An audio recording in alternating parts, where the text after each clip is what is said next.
Hello my friends, I want to welcome you to our channel, which will help you fall asleep easily and with benefit. Share with us where you're watching from right now and what time it is for you. And while you're writing, I'll begin. We're setting off on a journey not to grand battles or noisy marketplaces, but into the intimate and, perhaps, no less risky space, the marriage ceremony of the Middle Ages.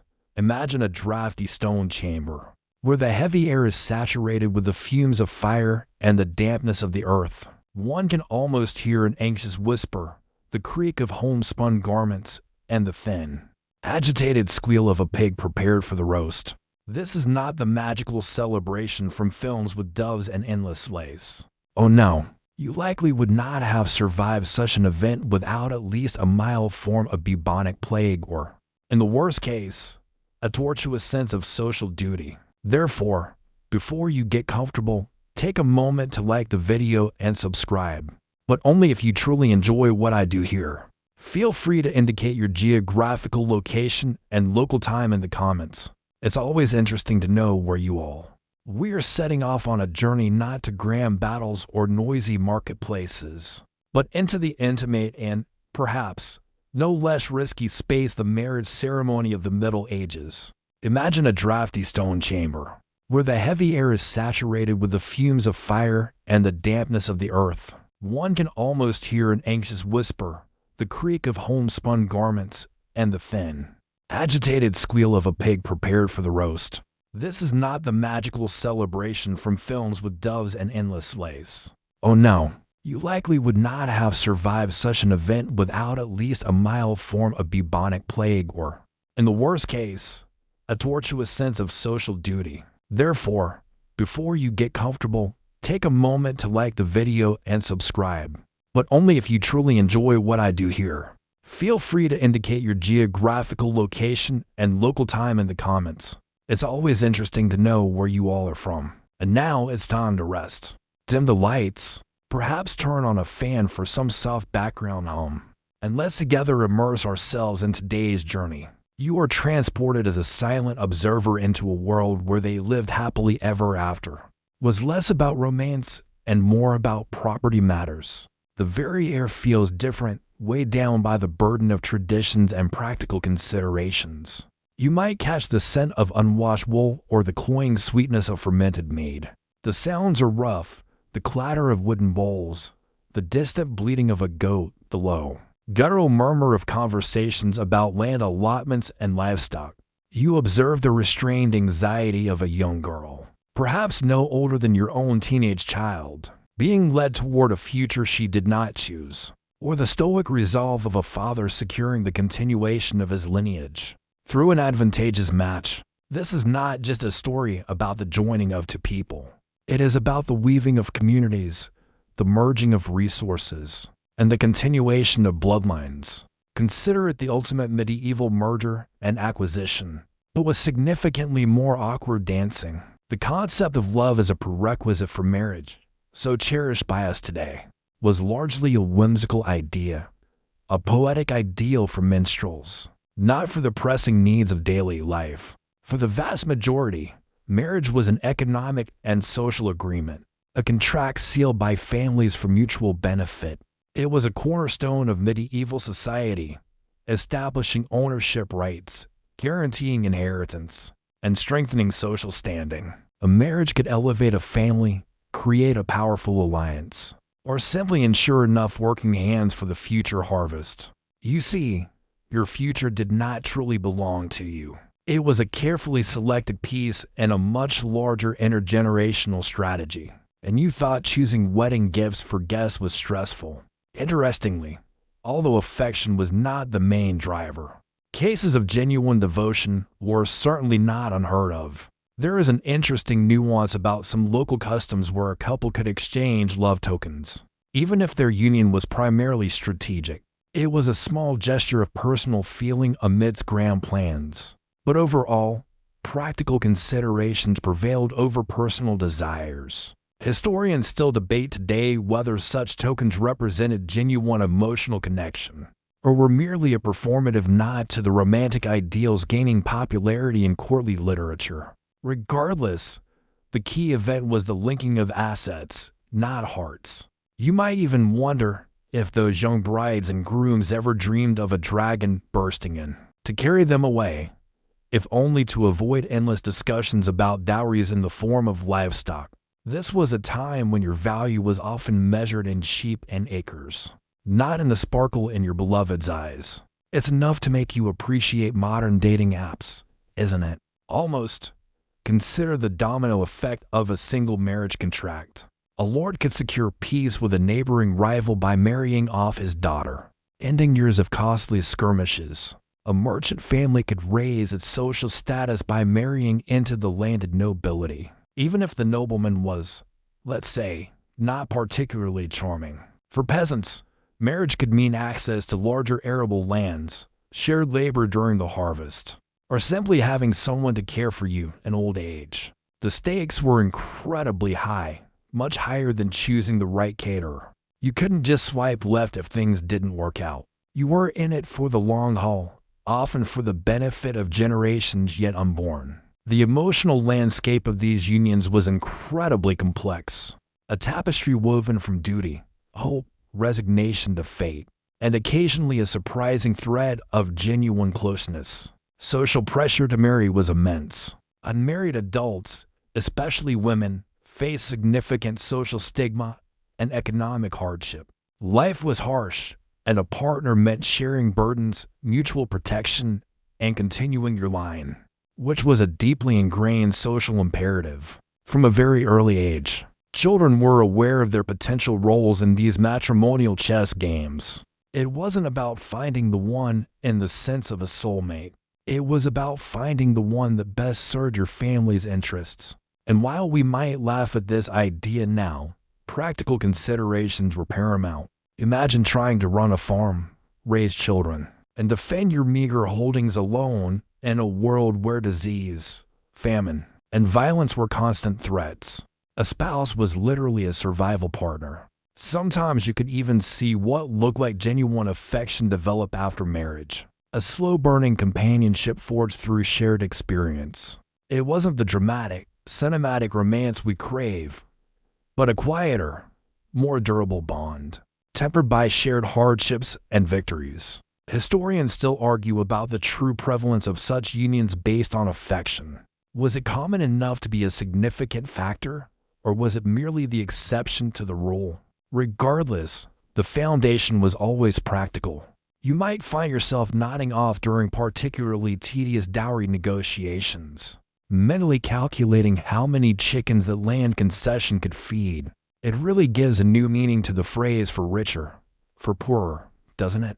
The very foundation of your existence, your social status, your future security, and even the prospects of your children all depended on these carefully arranged unions. It's a stark reminder that what we consider the norm in relationships is a relatively modern invention. So, you've just grasped the essence of the rather unromantic reality of medieval marriage as a strategy. See alliance. Now let's talk about the first crucial step in this complex dance, the betrothal. This wasn't some casual announcement that you were dating. It was a legally binding contract, a promise to marry, often made years before the wedding ceremony itself. Imagine signing a major business deal, but instead of merging companies, you were merging entire family legacies. You would be sitting in a cold chamber, perhaps in a lord's hall or a merchant's office, watching as parchments were unrolled and goose quills outlined the terms that would define the next several decades of your life. The air would be thick with anticipation not of love, but of advantage and power. The betrothal or sponsalia typically involved an agreement between the families of the prospective bride and groom. Sometimes the future spouses could be present, but often, especially if they were very young, their parents or guardians acted entirely on their behalf. This was the moment when crucial details were worked out: the dowry provided by the bride's family, the dower that the groom would allocate to his future wife, and any other specific conditions concerning inheritance, property rights, and even potential heirs. It was less about did he put a ring on it, and more about did he allocate a significant piece of land and gold for it, the engagement ring. If given, was a mere trifle compared to the serious financial negotiations taking place. You might even feel yourself yawning as the legal casuistry dragged on, wishing you were in the stable playing with puppies instead of listening to the intricate details of a feudal tax agreement that indirectly affected your future. A fascinating and somewhat peculiar aspect of betrothals was their legal weight. In some regions, a betrothal was considered almost as binding as the marriage itself. If either party refused without a very strong reason, such as a substantial breach of contract or an undisclosed impediment like blood relation, serious financial penalties or even social ostracism could follow. It was a serious commitment, reflecting that era's emphasis on oaths and promises. There's a story, perhaps apocryphal but illustrative, of a young nobleman who tried to break off a betrothal because he fell in love with another lady, but ended up being summoned to an ecclesiastical court and forced to honor the original agreement. Awkward family dinners for the next 40 years. The church, always seeking to strengthen its influence, played an increasingly important role in formalizing these agreements, while initially more of a secular contract. By the late Middle Ages, the church began insisting on public betrothals and even blessings, emphasizing the sacred nature of the promise. This meant the contract was witnessed not only by family and scribes, but increasingly by priests and community members. This added an extra layer of moral and spiritual pressure to uphold the agreement. Historians still debate the exact moment when church involvement transformed the betrothal from a purely contractual obligation into a quasi-religious rite. Was it a gradual process of integration or specific papal decrees that radically changed things? You, however, are probably just thinking about how many sheep the dowry represents. The goal was clear: stability. In a world where alliances changed like the wind and resources were scarce, a formal betrothal provided a degree of certainty. It allowed families to plan for the future, merge estates, or secure a strategic foothold in a new region. For the individuals involved, it meant their future, for better or worse, was largely decided. You wouldn't wake up one morning to find your intended had suddenly decided to enter a monastery, though that, of course, sometimes happened, causing significant family headaches. No, it was a done deal. Practically speaking, it might not have been what you wanted, but what your family needed. And in the medieval world, the needs of the family almost always outweigh personal wishes. It really gives cold feet a whole new meaning, doesn't it? Because in this era, cold feet could lead to very warm legal troubles. So, while you might dream of a romantic proposal on bended knee with violins and sunset, your medieval counterpart was more likely worried about whether the ink would smudge on the parchment and if the promised ox was strong enough. The betrothal was the moment when the gears of fate truly began to turn, locking two lives onto a shared, often predetermined path, all for the greater good of family, land, and lineage. No grand gestures, no declarations of eternal love, just the sober reality of two families making a deal, witnessed and legally binding, laying the groundwork for a future that was anything but uncertain. It was the ultimate act of trust, a decisive moment, even if the process involved more ledgers than longing glances. With the betrothal firmly established, you now move to the very foundation of these medieval matrimonial alliances: the dowry and the dower. Forget for a moment the sentimental notion of something old, something new, something borrowed, something blue. In the medieval world, marriage was less about joining hearts and more about merging assets. And these two terms were the financial engine of almost every union. You stand, perhaps next to a sturdy chest resembling a pirate's treasure chest. Only instead of doubloons, it might contain pieces of fine cloth, a casket of silver pennies, or even deeds to plots of land. The air hums with a more mercantile energy than even the betrothal negotiations. Here, a fortune could be made or lost. Let's start with the dowry. This was the property, goods, or money that the bride's family transferred to the groom or his family upon marriage. Consider it a contribution to the new household. intended to support the wife and ultimately her children. Essentially, it was her share of the family wealth, transferred upon marriage rather than as an inheritance after her parents' death. The size and nature of the dowry could vary greatly. For a peasant family, it might be a few chickens, a cow, some household linen, and a sturdy pot items necessary to set up a new, modest home. For a rich merchant's daughter, it could be a significant sum of cash, valuable trade goods, or even property in a bustling town. And for a noble woman, the dowry could include entire estates, castles, or vast tracts of land along with tenants and incomes. Try explaining that to your modern wedding planner.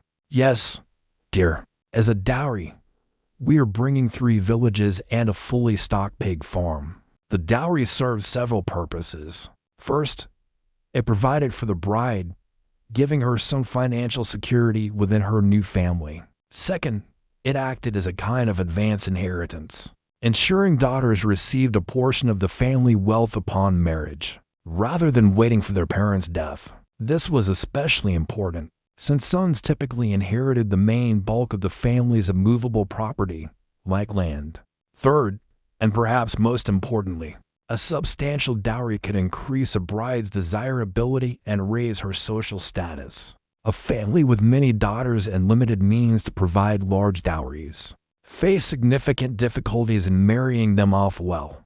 Conversely, a magnificent dowry could allow a family of lower social standing to marry into a more prestigious lineage, essentially buying their way up the social ladder. Historians still debate whether the dowry was primarily a form of female inheritance or a payment for the husband, but its practical impact on medieval life is undeniable. Now let's move to the dower, not to be confused with the dowry. Easy to mix up, right? The dower is the portion of the husband's property that was set aside for his wife at the time of marriage, specifically for her maintenance in case of widowhood.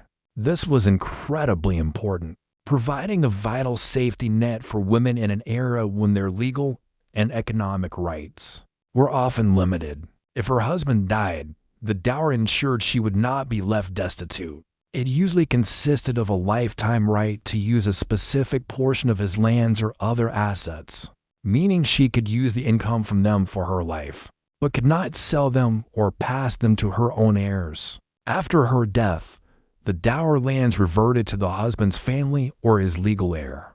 The dower was a powerful legal tool. It was typically stipulated in the marriage contract and was legally protected, even from the husband's debts.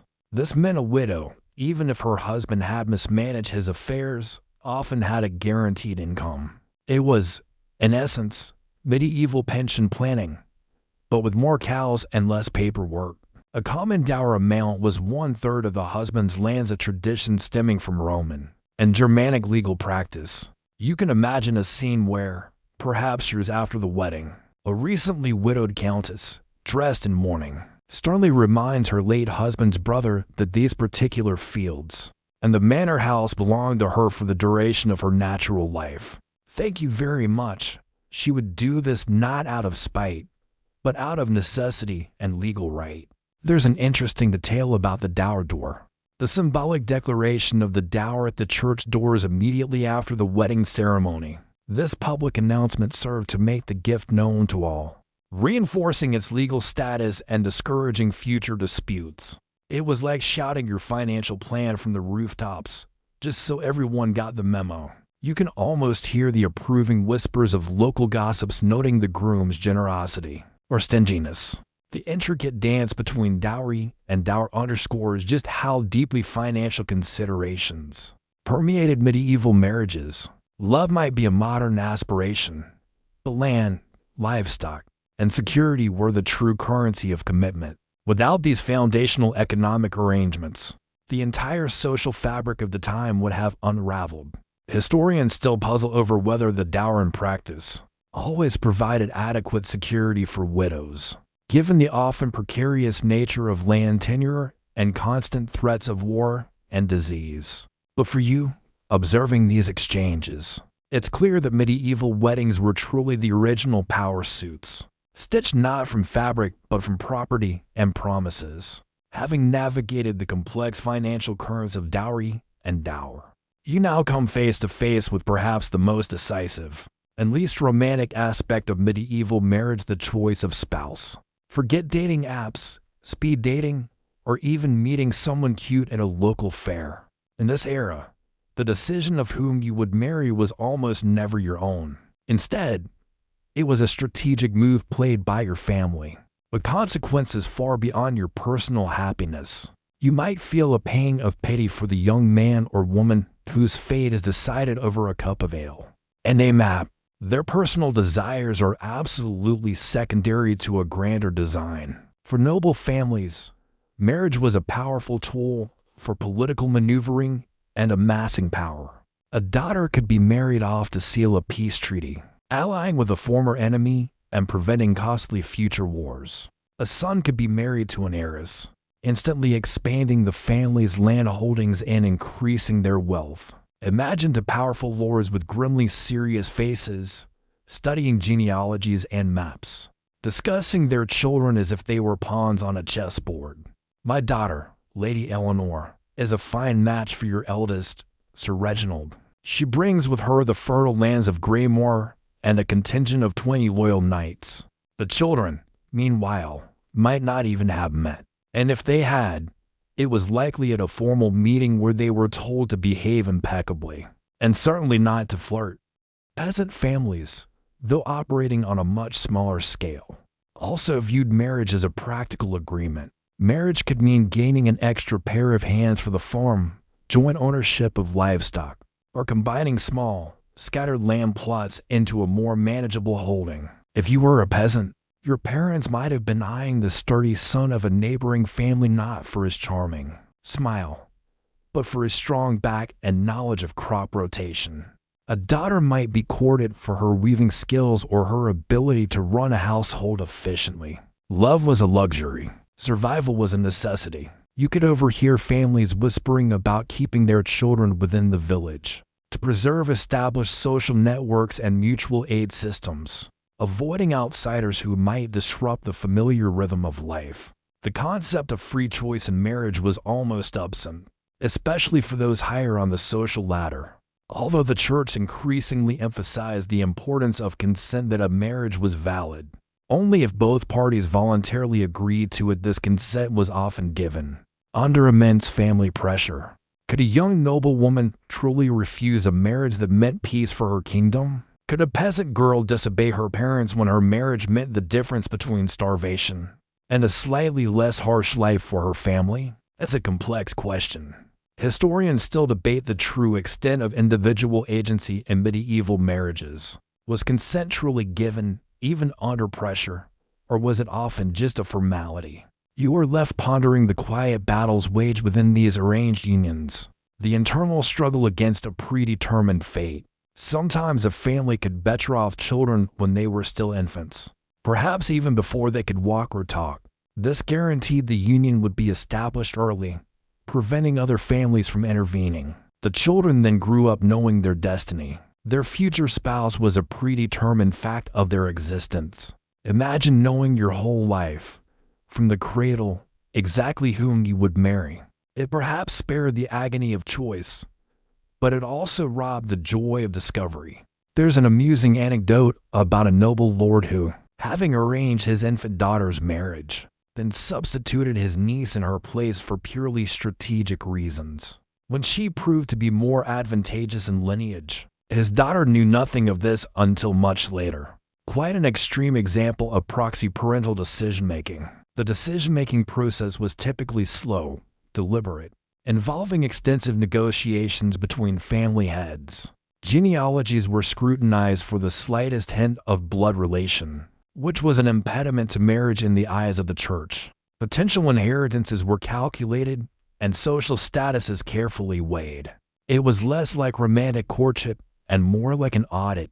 The well-being of the entire lineage, and sometimes an entire feudal holding, depended on the correct pairing. You might observe these solemn proceedings, feeling a strange mix of relief that such burdens are not yours, and a deep awareness of the human cost of such rigid social structures. The chosen spouse was not just a partner. It was an investment, a political statement, and a decisive link in the chain of succession. So, your family has carefully chosen your future spouse, weighing every asset and alliance. Now let's delve into an aspect of medieval marriage that often causes modern bewilderment: the age of consent. When you imagine a wedding, you probably picture adults, perhaps in their 20s or 30s, ready to start a life together. But in the medieval era, the notion of an adult bride or groom was, shall we say, more flexible. You might feel a chill run down your spine when you realize just how young some of these people were. Their childhood was cut short by the demands of lineage and property. The basic historical fact is that the official canonical church age of consent for marriage was surprisingly young, 12 for girls and 14 for boys. Yes, you heard that right, 12 and 14. This wasn't some marginal custom. It was a widely accepted legal standard across much of medieval Europe. The church, while emphasizing the importance of consent, clearly defined it at an age we would consider childhood today. This meant that, theoretically, a 12-year-old girl could consent to marriage, and that consent would be considered legally binding. While the wedding ceremonies themselves often took place several years later, perhaps when the couple was in their late teens, the betrothal could happen much earlier, formalizing the union sometimes from infancy. Imagine being a preteen, still figuring out how to tie your shoelaces properly, and knowing your lifelong future spouse is already chosen, enough to be grateful for the freedom to simply choose your own socks in the morning. Now for an interesting or marginal fact. Although 12 and 14 were the canonical ages, marriages and especially betrothals could sometimes be arranged even earlier. There are records of infants being betrothed, though this was more like a future contract that required official confirmation of consent. When the children reached canonical age, if a marriage took place before the canonical age, it was considered imperfect and could be annulled unless the couple, upon reaching the legal age, explicitly chose to ratify or confirm their consent to the union. This created an interesting legal loophole, a kind of medieval cancel button, but only if you managed to press it at the right time. You can almost imagine a puzzled 13-year-old being asked if he wishes to confirm his marriage, having probably forgotten he was even betrothed. The reasons for such early marriage ages were deeply rooted in the realities of medieval life. First, life expectancy was significantly shorter. If you wanted to secure heirs and continue your line, you had to start early. Delaying marriage meant risking death from disease, famine, or war before you could produce children. Second, especially for noble families, early betrothals cemented political alliances for longer periods and prevented potential rivals from snatching up desirable heiresses or heirs. Marrying off a child at a young age guaranteed the family's strategic goals would be met swiftly and decisively. And third, for agricultural communities, an extra pair of hands was always welcome on the farm, and marrying off children meant forming new family units that could contribute to the overall labor force. It was less about nurturing young love and more about pragmatic population management. Historians still debate whether the concept of childhood, as we understand it, even existed in the medieval period. Were these young brides and grooms truly considered children, or were they seen as small adults, ready to take on adult responsibilities as soon as they were physically capable? The evidence is mixed. Some scholars point to playful aspects of medieval childhood.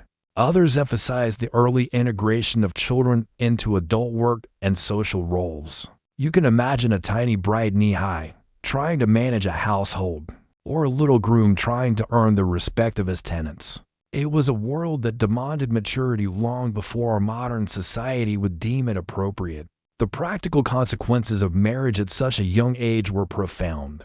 For girls, it often meant an abrupt transition from girlhood to the burdens of household management and childbearing. Many young women became mothers soon after their 12th or 13th birthdays, placing enormous strain on their bodies in an era with limited medical knowledge. For boys, it meant taking on the responsibilities of a household head, managing land, and perhaps even military duties at an age when today they would be playing video games. There were no gap years, no extended periods of self-discovery. Your future was set, and you were expected to step into it, ready or not. It makes you wonder how many medieval young adult novels would simply end with the line, "And then she married at 13 and bore 6 children." The end. Real page-turner, I'm sure. So, you've witnessed the solemn betrothal, understood the weight of dowry and dower, and perhaps winced at the incredibly young age at which these unions were formed. Now let's turn our attention to an important and very public step that ensured the whole community knew about the upcoming wedding: the announcement of the banns, or marriage banns. This wasn't just a cute tradition. It was a crucial protective mechanism designed to prevent invalid marriages and ensure transparency in a world where records were scarce and communities were close-knit. You can imagine yourself standing among the parishioners, perhaps a little bored, as the local priest reads out the names, his voice echoing in the stone church.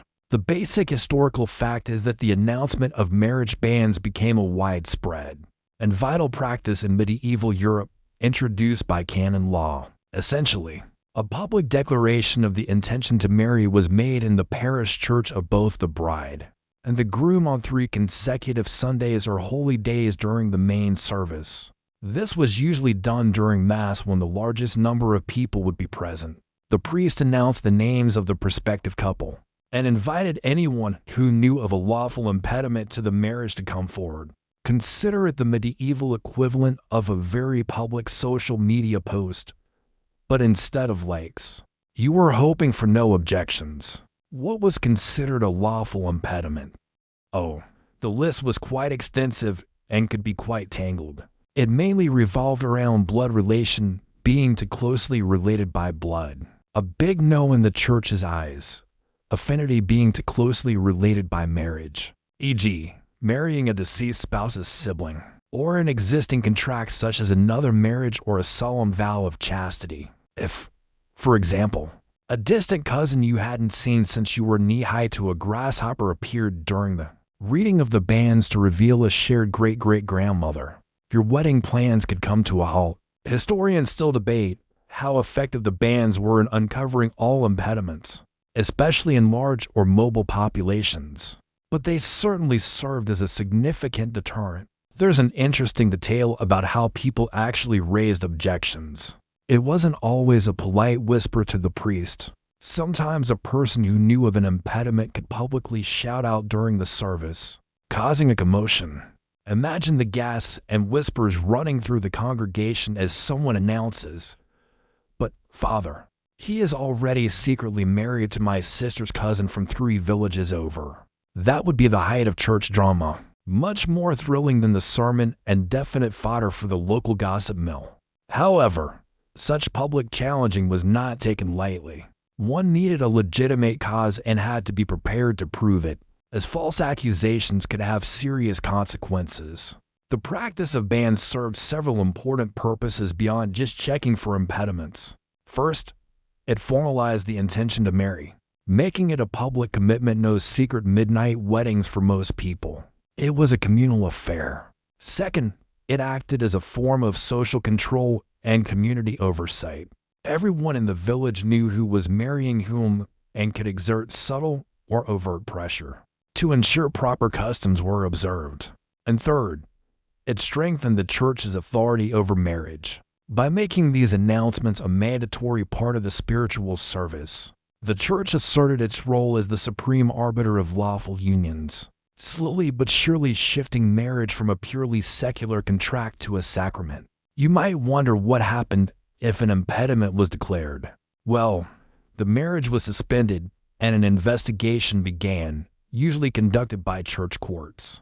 This could be a lengthy and often costly process involving witnesses, sworn testimonies, and the study of family histories. Many hopeful couples saw their dreams dashed by the revelation of too close blood ties, forcing them to either seek a papal dispensation, special permission from the Pope, often expensive and hard to get, or abandon the union altogether. So that nervous tremble you feel waiting for your name, To be called at a school assembly, multiply it by about 1,000. Add the weight of your family's honor, and you're getting close to the medieval experience of the bands. It was a moment of public scrutiny, the final viability check before the ultimate commitment. You've heard the bands, so the whole village knows you're getting married. Now, before the ceremony itself, comes a layer of complexity that might surprise you. Marriage contracts. You probably consider them a very modern invention, something for wealthy celebrities or those with several divorces behind them. But in the medieval world, these contractual agreements were quite common, especially among the property classes, and they were far from casual. You are now witnessing the meticulous nature of medieval legal minds, ensuring every last sheep and every last acre was accounted for. The basic historical fact is that detailed written contracts defining the financial terms of marriage were common throughout the Middle Ages, especially for noble and wealthy merchant families. These were, in essence, prenuptial agreements, meticulously laying out the dowry from the bride's side and the dower or widow's portion from the groom's side. Remember the dower we talked about, the provision for the wife in case of widowhood. These marriage contracts detailed exactly which lands, incomes, or goods would constitute this dower. They also often stipulated what would happen to the dowry in various scenarios. For example, if the bride died without heirs or if the marriage was annulled. It was thorough, medieval-style risk management. These agreements went beyond just basic dowry and dower. They could specify the number of servants the bride would bring to her new home, the value of her wardrobe, or even the type of feast to be held. For great aristocratic unions, these documents could be incredibly lengthy and complex, debated for months, sometimes even years. Imagine a legal team, albeit in monastic robes, poring over scrolls and eloquently arguing about the yield of a specific pasture.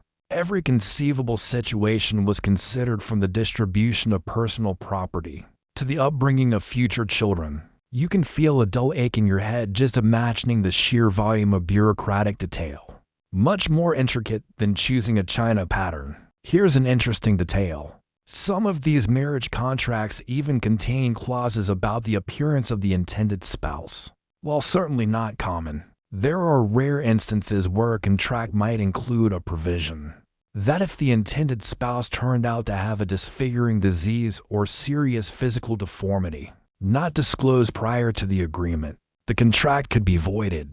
It's a start, albeit somewhat chilling. Reminder that medieval marriage truly was a transaction where the goods had to meet a certain standard. Historians still debate how often such clauses were actually invoked or if they simply served as a deterrent against deception during negotiations. Was it genuine concern about physical attributes or just another layer of legal protection against bad faith? It certainly paints a vivid, if unflattering, picture of a pragmatic world. These marriage contracts were vital for the security of both families. For the bride's family, they guaranteed that their daughter would be provided for regardless of her husband's fortunes or possible death. For the groom's family, they clarified the assets being brought into the marriage and protected their own inheritance by defining which property was intended to support the wife and which would remain strictly within the husband's lineage. This minimized property disputes, which were a constant threat in a society where land was power. Without these detailed agreements, property ownership could become incredibly tangled, leading to costly lawsuits and even bloody feuds between families. You would find the language in these documents formal and precise, filled with legal Latin phrases and archaic terms for property and inheritance. Scribes, often monks, painstakingly copied these agreements onto durable parchment, sealing them with impressive wax seals of the contracting parties. These documents were the ultimate expression of trust and foresight, a testament that medieval people, despite living in a world we perceive as chaotic, were incredibly methodical when it came to their long-term financial and familial well-being. So the next time you hear about a celebrity prenup, remember it's a tradition with roots stretching back over 1,000 years, proving that when it comes to money and marriage, some things truly never change. You might even silently applaud their foresight, even if your own wedding plans involve nothing more complicated than choosing between chicken or fish. The intricate financial and legal nuances of betrothal and marriage contracts are behind you, and it's time to think about what medieval brides and grooms actually wore. If your mind immediately conjures images of flowing white gowns and perfectly tailored suits, you're in for a delightful medieval reality check. Wedding attire back then was less about grand display and more about symbolism, not sparkle. You might find yourself peering at rough textures and muted colors, a stark contrast to the dazzling silks and satins you're used to seeing in modern wedding magazines. The basic historical fact is that the white wedding dress as we know it today is a relatively recent invention, popularized largely by Queen Victoria's choice for her marriage in 1840. In the medieval period, there was no specific color or style for a wedding dress. Instead, brides and grooms typically wore their best clothes, meaning the finest garments they could afford, often in rich, vibrant colors denoting wealth and status. Think deep reds, blues, or greens dyed with expensive pigments. A noble bride might wear a dress of silk or fine wool, perhaps embroidered with gold thread, while a peasant bride would don her newest and sturdiest tunic and cloak, likely of coarser wool or linen. The emphasis was on displaying family position and prosperity, not on adhering to a particular wedding aesthetic. For noble women, their best attire might include layers of tunics, a surcoat over dress, and perhaps a mantle, all trimmed with fur or jewels if the family was truly wealthy. Men also wore their best tunics, hose tight-fitting leggings, and perhaps a fur-lined cloak or finely woven overgarment. The idea was to look respectable, prosperous, and appropriately dressed for a formal occasion.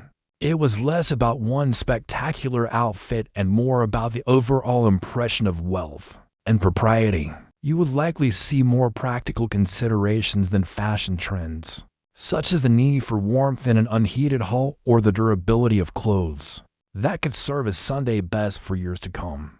Here's an interesting detail. While white wasn't the norm, blue was a particularly favored color for brides of all social strata. Why blue? Because blue symbolized purity, fidelity, and the Virgin Mary. So a bride in blue was subtly invoking spiritual blessings and broadcasting her virtuous intentions. It was a popular choice, though certainly not mandatory. You might even imagine a peasant girl proudly wearing a new blue apron, or a blue ribbon in her hair, her own little nod to tradition and hope for a faithful marriage. This subtle symbolism is often lost on us moderns, obsessed with the meaning of every modern choice. But it was deeply rooted in the medieval mindset. Beyond color, certain accessories often carried significant symbolic weight. The wedding veil, though not necessarily white, was common and symbolized modesty and purity. For noble women, elaborate headdresses like a wreath or a jeweled circlet could denote her status. The groom might wear a special belt or cap. Flowers and herbs, especially those associated with fertility and luck like rosemary or myrtle, were often woven into the attire or carried by the couple and their retinue. This wasn't just decoration. They were believed to ward off evil spirits or bring blessings to the union. You might notice a small pouch of fragrant herbs hidden in the bride's sleeve, or a sprig of rosemary pinned to the groom's tunic, tiny talismans against life's uncertainties. Historians still debate to what extent people really had influence over their wedding attire, especially in arranged marriages. Was it entirely dictated by family, tradition, and financial means? Or did personal preference sometimes seep into the choice, even in small details? While the final decisions were probably made by family heads, one can imagine a young noblewoman perhaps subtly hinting at a preference for a certain shade of green, or a peasant groom expressing a desire for new boots instead of a slightly finer tunic. Regardless, the primary aim was to present the family in the best light, demonstrating their status and seriousness of intent through the quality and symbolism of the clothing. So, observing the rich fabrics and practical designs, remember that every thread, every color, every herb told a story, far older and far more practical than our modern tales of nuptial splendor. You've seen the practical attire more an expression of status than fashion. Now let's consider the invisible but extremely powerful force that increasingly shaped these medieval unions, the role of the church. In the early Middle Ages, marriage was largely a secular, contractual affair, often arranged and witnessed within families. But as the centuries progressed, the church steadily strengthened its influence, transforming marriage from a simple civil agreement into a sacred sacrament, a holy bond blessed by God. You stand now in a dimly lit church, the smell of incense hanging in the air, feeling the weight of divine authority descending upon the proceedings. The basic historical fact is that by the 12th century, the church had firmly established marriage as one of the 7 sacraments. This meant that for a marriage to be considered valid and lawful, it required not just family consent and an exchange of property. It also had to be performed or at least blessed by a priest. This was a monumental shift. Marriage was no longer just a social or economic contract.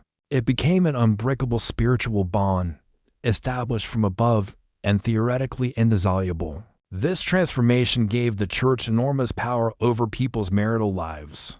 From dictating acceptable partners remember the rules on blood relation, to enforcing marital fidelity. Before this shift, a couple could technically marry themselves through mutual consent and cohabitation, a kind of common law marriage. While this remained somewhat recognized, the church increasingly insisted on formal ceremonies on consecrated ground, conducted by a clergyman. This step wasn't just ritualistic, it was about control. By controlling the rights to marriage, the church gained authority over the legitimacy of heirs, inheritance, and moral conduct. You might observe the subtle shift in power dynamics. Family heads, once the sole arbiters, now defer to the authority of the local priest or bishop. Their secular agreements now needed the stamp of divine approval. Here's an interesting detail. To further assert its authority, the church eventually decreed that marriages must take place at the church doors, or in the church porch, not in the private homes of the families. This made the ceremony a public event, witnessed by the community, and ensured the presence of a priest to bless the union. It was a visible manifestation of the church's claim on marriage. Imagine a nervous young couple standing on the cold stone steps. Perhaps a few curious villagers peering over shoulders as the priest intones Latin blessings. It wasn't just a matter of convenience. It was a carefully staged display of spiritual authority, ensuring everyone knew who was really in charge of defining what marriage was. The church also strictly enforced rules regarding impediments to marriage, such as degrees of kinship. Marrying a distant cousin, perfectly acceptable in some cultures, was strictly forbidden without special papal dispensation, often expensive and hard to obtain. These rules, while sometimes seeming arbitrary, served to prevent too much wealth and influence from accumulating in powerful families. Through endless close-kin marriages, they also, perhaps, encouraged broader social ties. Historians still debate whether the church's increasingly strict rules on consanguinity were primarily dictated by sincere theological concerns about genetic health, or rather a desire to extend its control over noble lineages and their land holdings. For you, however, the practical effect is clear. Navigating the tangled web of family trees became a matter of eternal salvation, not just social etiquette. The church's role extended beyond the wedding day itself. It sought to regulate married life, promoting fidelity and condemning bigamy or adultery. Church courts handled cases involving marital disputes, annulment, and separation, providing a legal framework intertwined with secular law. The ideal of marriage as a permanent, sacred bond till death do us part largely stemmed from church teachings, shaping societal expectations for centuries to come. So while your modern mind might focus on the vows being exchanged, remember that the very concept of those vows and the consecrated ground on which they were spoken was increasingly dictated by a powerful spiritual institution. The quiet sound of Gregorian chant, seems to underscore this point, a constant reminder of the divine gaze watching over every medieval union, the church's blessing becoming ever more central. The next stage of the medieval wedding was often a public spectacle designed to impress and involved the whole community, the wedding procession.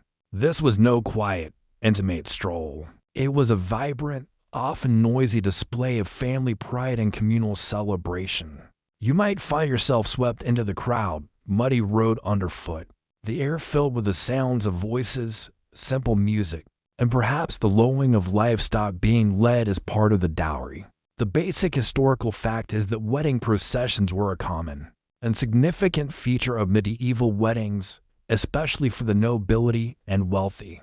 The size and splendor of the procession were directly related to the social status of the families involved. For a peasant wedding, it might be a small group of family and close friends walking from the bride's home to the local parish church, perhaps accompanied by a fiddler or flautist. For a noble wedding, however, it could be a truly magnificent affair, a long train of richly dressed guests, mounted knights, servants carrying banners, musicians playing loud bagpipes and drums, and perhaps even carts laden with dowry goods parading through the village or town. Try explaining to a modern bride that her wedding entrance includes a literal parade of inherited livestock. The procession served several purposes. First, it was a public announcement of the marriage, a visible affirmation of the union that had been announced through the bands. Everyone could see it, making the contract incontrovertibly public. Second, it was a display of wealth, power, and prestige. A splendid procession showcased the family's importance and its ability to stage such an event, boosting their social standing in the community and beyond. Third, it was a means of gathering witnesses. All those people lining the streets or following behind could later attest to the fact of the marriage. You might jostle elbows with another villager for a better view, admiring the rich fabrics of the noble ladies or simply the number of armed guards accompanying the groom's retinue. Here's an interesting detail about the route itself. Sometimes the procession deliberately took a circuitous path, winding through the village or town to ensure maximum visibility and allow as many people as possible to witness the event. It wasn't about the shortest distance between 2 points. It was about the greatest number of eyes. You can imagine the village gossips lining the route, critiquing everything from the bride's attire to the number of servants. In some regions, specific traditional stops were made along the way, perhaps at the local well for a symbolic drink or at a crossroads for a blessing. These customs, while varied, all emphasize the communal nature of the event. The atmosphere of the procession could range from solemn and formal to joyous and festive, while the immediate family might maintain dignified composure. Accompanying guests and villagers were often more raucous, shouting blessings, throwing grain for fertility, or playing music. It was a day when the community came together to share joy and affirm the social bonds that held their world together. The air was filled not just with human voices, but perhaps with the whinnying of horses, the jingle of bells on harnesses, and the occasional squawk of a chicken protesting its role in the dowry display.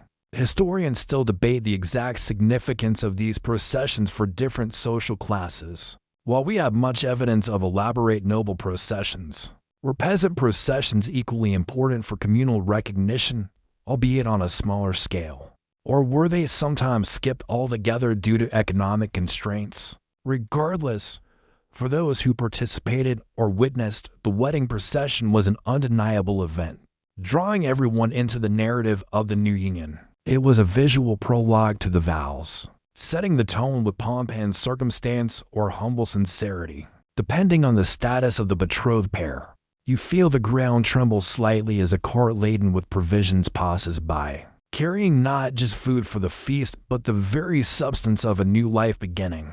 Having witnessed the impressive, perhaps even chaotic, wedding procession, you finally arrive at the heart of the matter, the ceremony, the simple yet profound vows. Gone are the noisy streets and curious onlookers, at least for a moment. Now you stand in the enclosed space of a medieval church, the air cool and slightly musty, lit by the flickering light of candles. Here, the solemn exchange of promises takes place, turning a secular agreement into a divine bond.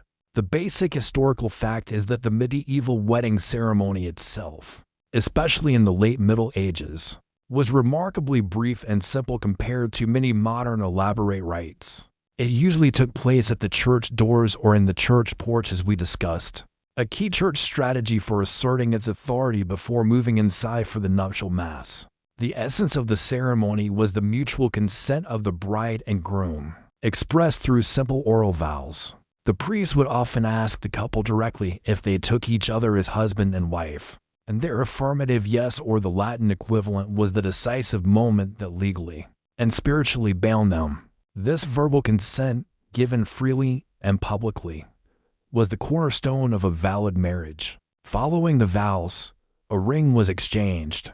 This ring, typically plain and unadorned, was placed on the fourth finger of the bride's left hand, a tradition stemming from ancient beliefs about the vein of love, vena amoris, running directly from the finger to the heart. It was a tangible symbol of the marital bond, a public statement of her new status. Sometimes a ring might be given to the groom as well, though this was less universal. The ring served as a constant physical reminder of the solemn promises, a small, circular anchor in a turbulent world. Here's an interesting detail.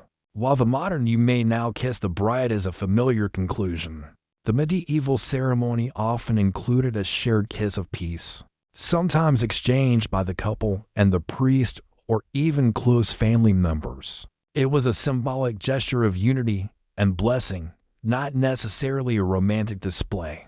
Imagine the awkwardness of exchanging a formal kiss with your new father-in-law, all in the name of marital harmony. This little ritual emphasized the communal and spiritual aspects of the union, far more than any passionate embrace. Historians still debate the exact evolution of the wedding kiss and its varying social meanings across regions and centuries of the medieval period. Was it always a chaste blessing, or did it carry more romantic overtones in some contexts? After the vows and ring exchange, the couple might then enter the church for the nuptial mass, a special service dedicated to blessing the newlyweds. During this mass, the couple often knelt at the altar, and the priest offered prayers and blessings specifically for their fertility and happiness. This part of the ceremony emphasized the sacramental nature of marriage, appealing to divine grace to sanctify their union. You might hear the resonant tones of Latin prayers, the soft rustle of vestments, and feel the solemnity of the moment, a sharp contrast to the noisy street festivities. The deep simplicity of medieval vows is striking. There were no long personal speeches, complex readings. The emphasis was on direct, unambiguous declaration of intent. This reflected a society that valued clarity and adherence to tradition, more than individual expression. Every gesture, every word had meaning, rooted in centuries of custom and increasingly in church prescription. You might even ponder the power of a commitment given with such brevity, with no need for florid language, relying instead on the very weight of public declaration and divine sanction. This simple act at the church doors was the fulcrum around which entire family destinies pivoted. Powerful testimony to the enduring human need for ritual and recognition of new beginnings.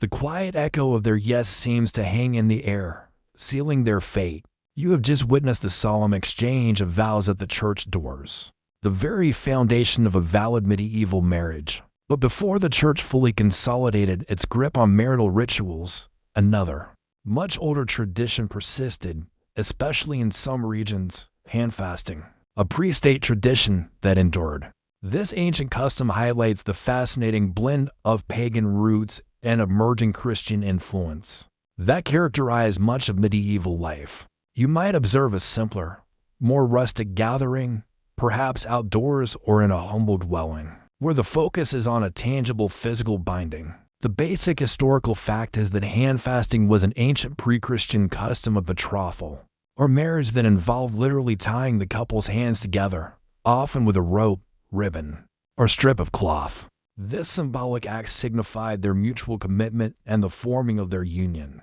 Although the church increasingly sought to formalize marriage within its walls, Handfasting remained recognized, especially in areas like Ireland, Scotland, parts of Scandinavia, and even informally in some English regions. It was an oral and physical contract, often without direct priestly involvement, relying instead on the presence of witnesses and a public declaration of intent. This tradition predated formal Christian marriage ceremonies and had roots in Germanic and Celtic legal customs. It represented a solemn oath, an agreement between the people to live as husband and wife for a specific period, often a year and a day, and sometimes for life. If it was for a limited time and they wished to make it permanent after the period, they would then either renew their vows or conduct a church ceremony. If they decided not to continue, they could part without stigma, a surprisingly flexible arrangement for the era. This made handfasting a kind of trial marriage, an intriguing precursor to what we might call a modern trial period, but undertaken before a permanent commitment. Here's an interesting detail. In some remote areas, especially where priests were scarce or populations clung to old customs, handfasting could serve as the sole form of marriage legally recognized by the community, if not always enthusiastically endorsed by the church hierarchy. These were consenting cohabitation unions where the physical act of joining hands, followed by living together as husband and wife, was enough to establish a valid marriage. In the eyes of local custom and common law, imagine the logistical nightmare for a traveling bishop, trying to track all the imperfect marriages in his diocese. Historians still debate just how common truly informal, non-clerical handfasting remained by the late Middle Ages, especially after the Church's strong push for sacramental marriage. Was it a persistent relic, or had it largely faded, becoming merely a betrothal custom rather than a full marriage? The act of handfasting itself was quite simple. The couple stood facing each other, and a witness, sometimes a designated elder or even a local leader if a priest wasn't involved, bound their right hands together. While their hands were tied, they spoke their vows, promising to be faithful and devoted to each other. It was a tangible physical representation of their intertwined lives, a visible nod of their commitment. You might hear the soft rustle of fabric as their hands are bound, followed by the earnest, perhaps slightly trembling voices of the bride and groom. Even as the church increasingly imposed its formal rites, elements of handfasting were sometimes incorporated into official betrothal ceremonies, or even wedding blessings, especially at the church doors. It was a way for old customs to endure and blend with new Christianized rituals. It shows the remarkable adaptability of medieval society, where ancient traditions weren't simply erased, but often subtly woven into the fabric of evolving practices. So while great cathedrals may dominate your image of medieval religion, remember the below. In quiet corners and remote villages, older, more earthy customs like handfasting continue to resonate, a reminder that not every medieval union began with bell towers and Latin liturgy. You've explored the physical act of handfasting and the solemnity of church vows. But regardless of whether the ceremony was simple or splendid, at the heart of its validity, beyond divine blessing or family contract, lay one indisputable element: witnesses, crucial for legal status. In a world without widespread birth certificates, national registries, or digital archives, the presence of reliable witnesses was the ultimate seal of legitimacy for a medieval marriage. You might find yourself in a small group of serious-faced people, their eyes intently observing every gesture and listening to every word, knowing their testimony could one day be vital. The basic historical fact is that the presence of witnesses was absolutely necessary for a medieval marriage to be considered valid and enforceable under both secular and church law. A marriage, even one conducted by mutual consent, could be challenged if there were no reliable witnesses to attest to its having taken place. These witnesses weren't just decorative. They were the living memory and legal record of the union. They could be called, sometimes years later, to confirm that vows were spoken, consent was given, and customary rituals were performed. Imagine being summoned to court decades after a wedding to swear on your life that you saw Lady Eleanor say yes to Sir Reginald, Not I'd rather eat stale bread. For this reason, families chose their witnesses carefully. They were typically respected members of the community, close relatives, or trusted friends whose word carried weight. Their social standing and good reputation added credibility to their testimony. For noble weddings, witnesses might be other lords, influential clergy, or prominent merchants. For peasant weddings, it would be village elders, the parish priest, or perhaps the local miller and blacksmith. The more important the marriage, the more important the witnesses. You might see them nodding wisely, their faces reflecting the importance of their role, knowing they were participating in the creation of a new legally recognized entity. Here's an interesting detail.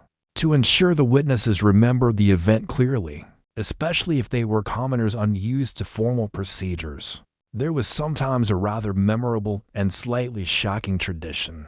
In some regions, a witness might be given a small symbolic pinch or even a light slap on the ear at the wedding. The mild pain was supposed to help them remember the day for many years to come. Try explaining that to your lawyer while preparing to give a deposition. Historians still debate the true prevalence and effectiveness of such physical mnemonic devices. Were they actually helpful, or just folk customs meant to add a note of levity or perhaps bewilderment? To an otherwise serious occasion, you're left wondering if a priest ever accidentally slapped the wrong person. Beyond simply remembering the event, witnesses also served as a kind of moral guarantee. Their presence publicly affirmed the union, making it harder for either party to later deny the marriage or claim a pre-contract with someone else. It was a communal safeguard against fraud and bigamy. In an era when communication was slow and records could be lost, human testimony was paramount. The act of witnessing was a mutual agreement. You vouched for the couple, and in turn, the community implicitly vouched for you. You can almost feel the quiet tension as the priest or officiant looks directly at the witnesses, perhaps even calling out their names, implicitly confirming their future role. Their nods, their solemn expressions are as important as the vows themselves. Without them, the carefully constructed legal and social edifice of the medieval marriage could collapse. So next time you're asked to be a witness at a modern wedding, remember your medieval counterparts, whose role was not just ceremonial but foundational to the very legality of the union. They weren't just guests. They were the human archives of the time, carrying the weight of matrimonial truth on their shoulders. With the exchange of vows and the affirmation of witnesses, the solemnity of the church gives way to a much livelier affair, the feast, the stomach of the celebration. This wasn't just a polite dinner. It was often the most extravagant and memorable part of the medieval wedding, a lavish display of generosity and a crucial element of communal bonding. You find yourself immersed in a cacophony of sounds, laughter, shouted conversations, the clatter of wooden bowls, and perhaps energetic slurping of mead. The air is thick with the tempting aroma of roasting meat, herbs, and warm bread. The basic historical fact is that the wedding feast, often called the wedding breakfast even if held in the afternoon, was an integral part of medieval marriage celebrations for all social classes. For the nobility and wealthy merchants, these feasts could be truly monumental events, lasting several days, involving dozens of dishes, and requiring vast quantities of food and drink. Imagine whole roasted animals, boars, venison, swans, peacocks, often dressed back in their feathers for display, laid out on enormous tables. There would be pies filled with various meats, elaborate jellies, spiced bread, and sweets. The goal was to impress, to demonstrate wealth and hospitality, and to cement the social standing of the families involved.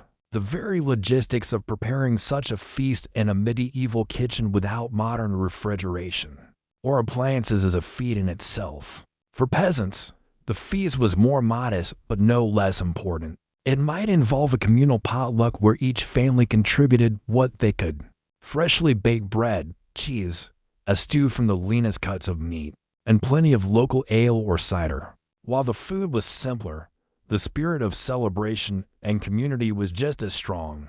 It was a rare occasion for everyone to eat their fill, enjoy rare treats, and escape the usual dietary monotony. You might see a sturdy table set up in the village square, laden with simple but plentiful fare. The villagers' faces shine with satisfaction and the warmth of shared merriment. The feast served several crucial functions beyond mere sustenance. First, it was a symbolic act of generosity and hospitality, demonstrating the hosting family's ability to provide for and care for their guests. Second, it was a social gathering where members of both families and the wider community could mingle, forge new connections, and strengthen existing alliances. Sharing a meal was a powerful act of communal acceptance and unity. Third, it was an opportunity for celebration and fun, releasing the tension of the formal ceremony and ushering in a period of joy. You might reach for a piece of roast fowl, savoring the simple pleasure of good food and company. Here's an interesting detail. The food itself often carried symbolic meaning. Certain dishes might be served to encourage fertility, ward off evil, or attract good luck. For example, nuts were often eaten due to their association with abundance and fertility. In some wealthier households, incredibly complex subtleties, edible sculptures of marzipan, or other sweets depicting allegorical scenes or coats of arms were presented to amaze and entertain the guests. Imagine seeing a sugar castle with tiny edible knights jousting on its walls. Historians still debate to what extent such symbolic food was consciously understood by all guests, or had simply become part of a broader festive tradition. But it's clear the medieval feast was much more than just filling bellies. It was a multi-sensory experience, imbued with meaning beyond mere volume of food. The medieval feast was also characterized by its communal nature. Everyone ate together, often from shared bowls, trenchers, slices of stale bread used as plates, later given to the poor or dogs, using knives and fingers, as forks were not widely adopted until much later. Seating, especially in noble houses, was strictly hierarchical. The most important guests sat at the high table. You might find yourself sitting on a bench, jostling for space, but feeling a genuine connection with the people around you, all sharing in the abundance. The air hums with a palpable sense of satisfaction and well-being. The shared meal created bonds that formal contracts could only hint at. This lavish consumption marked the official end of formal proceedings, and the start of a joyful new chapter for the newlyweds. The clatter of bowls and the scent of roast meat still hang in the air. But as the medieval wedding feast continues, another vital element comes to the fore: music and entertainment. The merrymaking begins. The wedding wasn't just about food. It was a celebration, a communal outpouring of joy, and often a chance for rare entertainment. You can feel the shift in atmosphere from polite consumption to outright revelry. The rhythmic beat of a drum or the gentle melody of a lute fills the hall. The basic historical fact is that music, singing, storytelling, and various forms of performance were an integral part of medieval wedding festivities. For the wealthy, this could include hired professional musicians, minstrels, jugglers, and troubadours playing instruments like lutes, harps, flutes, bagpipes, and drums. They performed songs, recited epic poems, told witty anecdotes, and sometimes even juggled or performed acrobatic tricks. The goal was to entertain the guests for hours, providing a sophisticated backdrop to the feasting and conversation. Imagine a troupe of performers settling in a corner of the great hall, their melodies weaving through the chatter, offering a much-needed respite from the daily grind of medieval life. For peasant weddings, the entertainment was simpler but no less heartfelt. Local musicians brought out their fiddles, pipes, or drums. Villagers sang traditional songs, told folk tales, and engaged in communal dances. These dances, often simple circle or line dances, were a fundamental part of the celebration, allowing everyone to participate and strengthening community bonds. You can almost feel the stomping of feet, the clapping of hands, creating a rhythm that was the very heartbeat of the village celebration. The air vibrates with a raw, joyful energy. For the nobility, entertainment could be more refined but equally aimed at delight. Minstrels might sing romantic ballads of courtly love, while jugglers and acrobats performed daring feats. Storytellers might recount heroic tales of knights and dragons, capturing the imaginations of young and old. This wasn't passive entertainment. It was interactive, with guests sometimes joining in songs or dances. Laughter rings out, a stark and welcome contrast to the usual harshness of life. You might see a group of men in a corner laughing boisterously at a particularly bad joke, or a young man clumsily trying to impress a girl with his dancing skills. Entertainment at a medieval wedding was more than just distraction. It was a crucial part of the social glue that held communities together.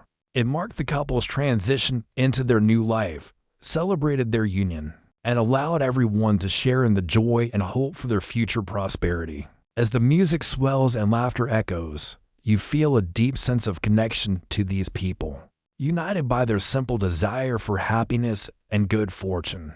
The air vibrates with the rhythm of life itself, a joyous affirmation of community and new beginnings. The echoes of music and laughter still resonate after the feast, but as the merrymaking continues, another medieval custom comes into focus: wedding gifts. Practicality over extravagance. Forget intricate gift registries, honeymoon funds, or perfectly curated wish lists. In the medieval world, gifts for the newlyweds were rarely about sentimental value or personal preference. They were about survival, utility, and the practical necessities of setting up a new household. You might observe a humble exchange of goods, understanding that each item, however small, held significant worth. The basic historical fact is that wedding gifts in the Middle Ages were extremely practical. For peasant families, gifts consisted of items necessary for daily life and work: livestock, a chicken, a goat, perhaps even a young pig; agricultural tools, a sturdy hoe, a scythe, or a whetstone; household items, a new cooking pot, wooden bowls; linen cloth or raw materials, a piece of wool, a measure of grain. These weren't luxuries. They were the building blocks of a new household, directly contributing to the couple's ability to feed themselves and work their land. Imagine a young couple beaming with genuine gratitude for the gift of a healthy milking cow, a far cry from today's excitement over a new coffee machine. For wealthier families, gifts could be more valuable, but still retained a strong sense of utility. Fine bed linens, silverware, more for display and investment than daily use; sturdy furniture, or perhaps even a small plot of land or a valuable animal like a warhorse. Jewels and precious metals were given, but often as a form of portable wealth or investment, not merely for adornment. A noble bride might receive a beautifully embroidered tapestry not just for its beauty, but for its warmth and ability to add prestige to her new home. You would see fewer novelties and more things that could genuinely improve the couple's quality of life or financial standing. Gift giving was deeply embedded in the social fabric. It was a communal act of support for the newlyweds, helping them establish an independent life. It also served to strengthen social ties between families and neighbors. Everyone attending the wedding, if they could afford it, was expected to contribute something. It wasn't just generosity. It was a mutual obligation, acknowledging the social contract of mutual aid within the community. You might see a farmer presenting a sack of grain, or a weaver offering a length of hand-spun yarn. Each gift was a testament to their craft and their support. Here's an interesting detail. Sometimes guests presented bright ale, which wasn't just ale for celebrating, but especially brewed ale intended for the bride to sell, to help her raise initial capital for her new household. It was a direct, entrepreneurial form of gift giving, turning the celebration into a small fundraiser for the couple's future. Imagine a modern wedding where guests buy beer, with the proceeds going straight to the couple's mortgage. Historians still debate how widespread this practice was and what its exact economic impact was on young households, but it certainly offers a unique glimpse into medieval financial ingenuity. Beyond material gifts, blessings and good wishes were also considered incredibly important. Guests offered prayers for fertility, prosperity, and a long, happy life together. These intangible gifts of goodwill were valued as highly as physical ones. reflecting a deep-rooted belief in the power of collective well-wishing in a world that often felt precarious. So while you might not have seen perfectly wrapped presents or gift cards, every item exchanged at a medieval wedding, be it a valuable pig or a simple wooden spoon, was a tangible expression of support and hope for the newlyweds' future. They were building a life, not just celebrating a day, and each gift was a brick in that foundation. As the feasting and gift-giving subside, the atmosphere in the medieval hall shifts from boisterous merrymaking to something more intimate and surprisingly public. We now move to what might be the most revealing aspect of the medieval wedding night: the bridal chamber, the public bedding ceremony. Forget tactful goodnights and a private retreat to the bedroom. In this era, the journey to the marital bed was often a communal event, steeped in tradition and witnessed by many. You might feel a strange mix of awkwardness and historical curiosity observing this peculiar, bygone custom. The basic historical fact is that the bedding ceremony was a common and often public ritual, especially among the nobility and gentry, though elements of it existed in various forms across all social classes. After the feast, the bride was ceremoniously escorted to the bridal chamber by the women of the wedding party, while the groom was escorted by the men. This was not a moment of quiet retreat. Guests, especially close relatives and friends, often accompanied them, singing bawdy songs, offering ribald jokes, and helping prepare the couple for bed. It was a noisy procession, ensuring the union was publicly acknowledged right up to the threshold of intimacy. The purpose of this public display was multifaceted. First, it served as a ceremonial transition, marking the moment when the couple truly began their life together as husband and wife. Second, and perhaps most importantly, it provided witnesses to the fact that the couple did indeed retire to the same bed. This was crucial for proving future consummation, which, as we will discuss, was vital to its legal validity. In an era where marriage was a contract with huge consequences for property and lineage, securing incontrovertible proof of the physical commencement of the union was paramount. Imagine your aunts and uncles singing questionable songs while you try to put on your nightshirt. It really gives new meaning to awkward family moments. Here's an interesting detail. In some traditions, the bedding ceremony could include a ritual blessing of the marriage bed by a priest, who sprinkled it with holy water and offered prayers for fertility and blessed offspring. While the church generally disapproved of excessive ribaldry, it understood the need for public witnesses and sought to infuse the act with spiritual sanctity. So you might have the unique experience of hearing solemn Latin prayers, immediately followed by a chorus of loud laughter and crude jokes from the assembled guests. Historians still debate the precise balance between religious solemnity and folk revelry in these ceremonies. Was the religious blessing an attempt to temper the more earthy elements, or did it simply add another layer of legitimacy to a fundamentally secular folk custom? Once in the bedroom, guests often helped the couple undress or at least remove their more formal outer garments, sometimes even tossing a stocking of the groom for good luck. The couple might then be laid in the bed, often with much joking encouragement and advice. The bedroom might be decorated with flowers and herbs believed to promote fertility and ward off evil spirits. Wine or spiced drinks might be offered to the couple. And then, finally, the guests mostly dispersed, leaving the couple in private, often with a final round of good wishes and perhaps a last burst of mock singing. The degree of publicity varied. For peasants, it might be more intimate, perhaps just close family or a few trusted neighbors helping the couple to their simple straw pallet. But even then, the community knew the union was being consummated. For the nobility, the custom could be quite grand, with a significant retinue of guests crowding the chamber. This custom, though shocking to modern sensibilities, reflected a completely different cultural understanding of privacy and collective investment in a marriage. It wasn't about voyeurism. It was about public affirmation and shared hope for a fruitful union. You might blush on behalf of the medieval newlyweds, but you can't deny the powerful statement this ritual made, that this marriage in all its aspects was now an uncontested reality, witnessed by all. You have just witnessed the somewhat puzzling but utterly practical public bedding ceremony. Now you arrive at the culmination of the medieval marriage process's step that, though private in its execution, was absolutely public in its significance, consummation. The legal and social requirement. This wasn't just about intimacy. It was an act that often legally and irrevocably sealed the marriage in the eyes of both church and secular law. You can feel the weight of expectation, sensing the profound pressure on the newlyweds to complete this final decisive step.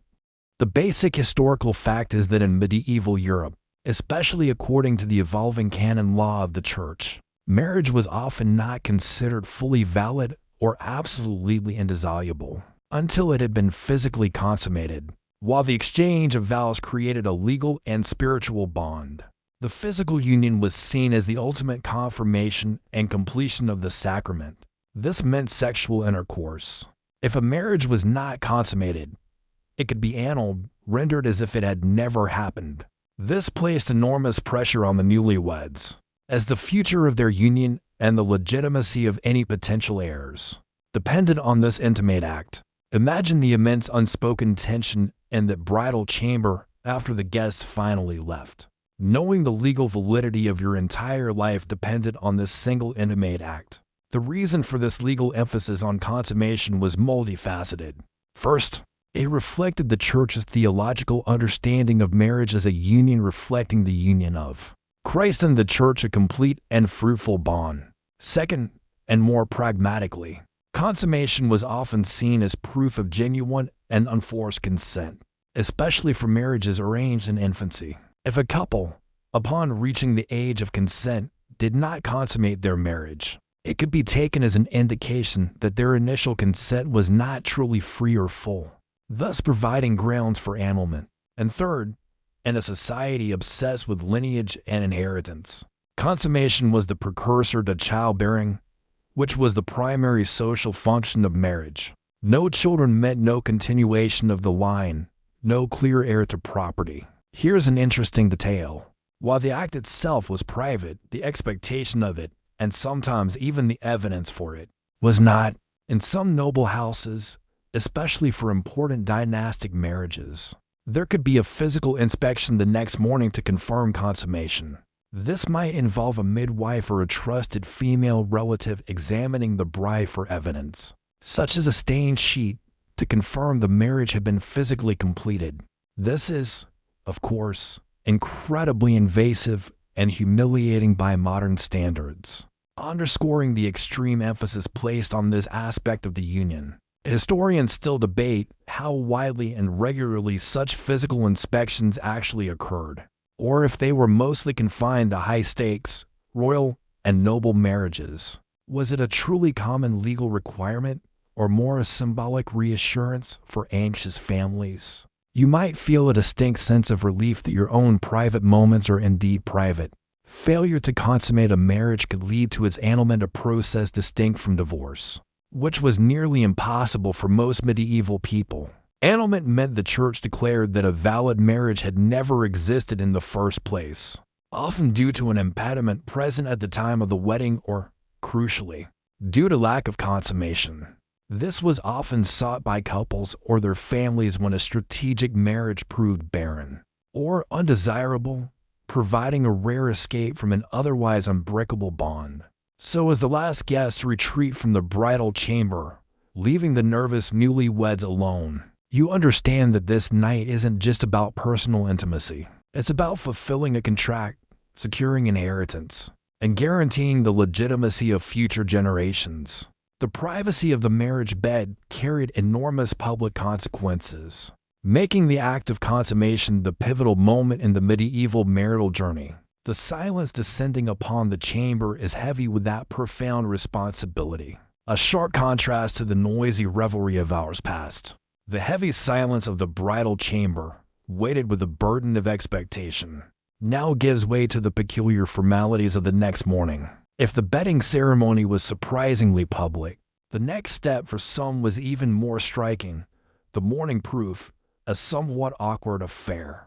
This wasn't about a leisurely breakfast in bed. It was about verification, especially for unions of great importance, ensuring that the decisive act of consummation had indeed taken place. You might wince on behalf of the newlyweds, observing a custom that absolutely contradicts modern notions of privacy. The basic historical fact is that in high-status marriages, especially those involving royal or powerful noble families where lineage continuation and secure property transfer were paramount, some form of verification of consummation did indeed occur the morning after the wedding. This could involve testimony from attending women, such as midwives, noble ladies, or close female relatives who had been present at the bedding ceremony and might inspect the marriage bed for evidence, like a stained sheet.